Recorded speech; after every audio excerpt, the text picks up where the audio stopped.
3 PhDs? What for? My dad laughed, loud enough that everyone in the room could hear, and for a split second the entire hall went dead silent before erupting into laughter. I can still hear it, that sharp, mocking laugh bouncing off the walls, mixing with the sound of glasses clinking and chairs scraping. I was standing there with my hands shaking, my heart pounding so hard I thought I might pass out.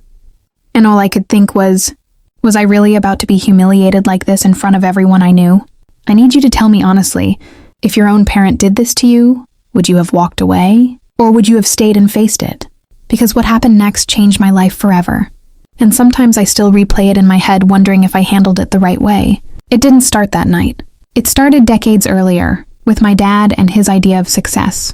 Growing up, my father was the kind of man who believed respect came from titles. You could explain in one sentence: doctor, engineer, business owner. Anything that sounded impressive at family gatherings. He was loud, opinionated, and absolutely convinced he knew what was best for everyone, especially me. I was the quiet one in the family. The kid who liked books more than sports, who spent weekends in libraries instead of parties. From as far back as I can remember, my dad made it clear that my interests were, in his words, useless unless they make money. If I brought home a science book, he'd ask how much a scientist earns. If I talked about history, he'd joke that history doesn't pay bills. My mom tried to soften him, telling him to let me be, but he always brushed her off, saying he was just preparing me for the real world. By the time I reached high school, I had already decided that education was my escape. Not because I wanted to prove anything to my dad, but because learning made sense to me in a way people didn't. I excelled academically, winning scholarships, getting accepted into competitive programs, and slowly building a life that revolved around research, discipline, and long-term goals. My dad never attended any of my award ceremonies. He said they were boring. He didn't come to my college graduation either, claiming he had important work. When I earned my first PhD, he congratulated me with a single sentence. Good, but now what? When I earned my second, he laughed and said, "So you're just going to be a professional student?" By the time I was working on my third, I had stopped telling him details altogether. The third PhD wasn't about ego. It was about service. I was researching defense systems, logistics, and strategic operations, work that tied directly into national security. It was classified, which meant I couldn't even explain half of what I did to my own family. All they saw was me disappearing for months, working long hours, and collecting degrees that didn't come with flashy job titles. To my dad, that meant failure. To me, it meant purpose. Still, a part of me hoped that one day he'd understand. That hope is probably why I agreed to attend that family event in the first place. It was a large celebration, a combined anniversary and retirement party for one of my uncles, held in a rented banquet hall. The place was packed with relatives, family friends, and distant acquaintances who barely knew me but felt entitled to opinions. My dad was in his element, holding court at a table near the center, telling exaggerated stories about his achievements and offering unsolicited advice. I tried to keep a low profile, but it didn't work. Someone asked what I was doing these days, and before I could answer, my dad jumped in. "Oh, he's still studying," he said, shaking his head dramatically. 3 PhDs now."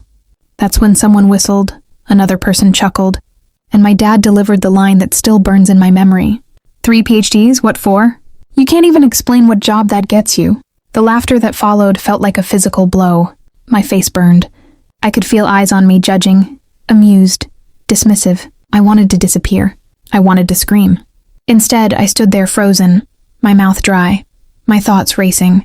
This was my worst fear made real. Being reduced to a joke by the one person who was supposed to have my back. I remember thinking, maybe he's right. Maybe I wasted my life chasing something no one values. And then, just as the laughter peaked, the doors at the back of the hall opened. At first, no one noticed. The music was still playing softly. People were still laughing. But then the atmosphere shifted in a way I can't fully explain. Conversations started to trail off. Heads turned. A man in a formal U.S. Army dress uniform walked in, posture straight, presence commanding. His medals caught the light, rows upon rows of them. He wasn't alone. 2 other officers followed him, but it was clear who was in charge. The room went quiet, not because someone asked for attention, but because respect demanded it. My heart skipped a beat.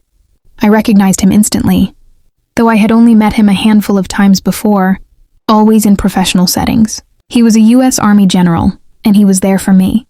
He scanned the room calmly, then his eyes locked onto mine. Without hesitation, he walked straight toward me. Every step felt surreal, like time had slowed down. People parted to let him pass. My dad stopped smiling. Confusion flickered across his face.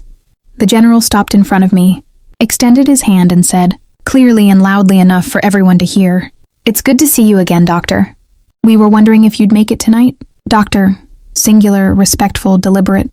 He then turned slightly and added, "I hope I'm not late. I wanted to personally thank you for your contributions to our operations." You could have heard a pin drop. My dad's mouth opened, then closed.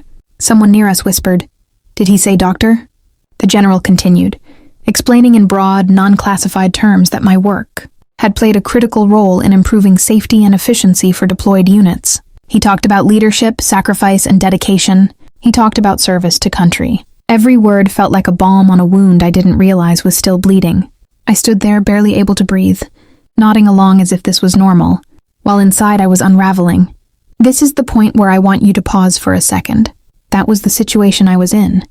Public humiliation followed by public validation on a scale I never imagined. If you were me, standing there with everyone watching, including the parent who mocked you, what would you have done next? Would you have stayed quiet? Would you have confronted him? Before I tell you what happened next, I want you to think about it and be honest with yourself, because the choice I made still divides people when they hear this story. After the general finished speaking, he shook my hand again and said he'd catch up with me later. As he walked away, the room slowly came back to life, but nothing was the same.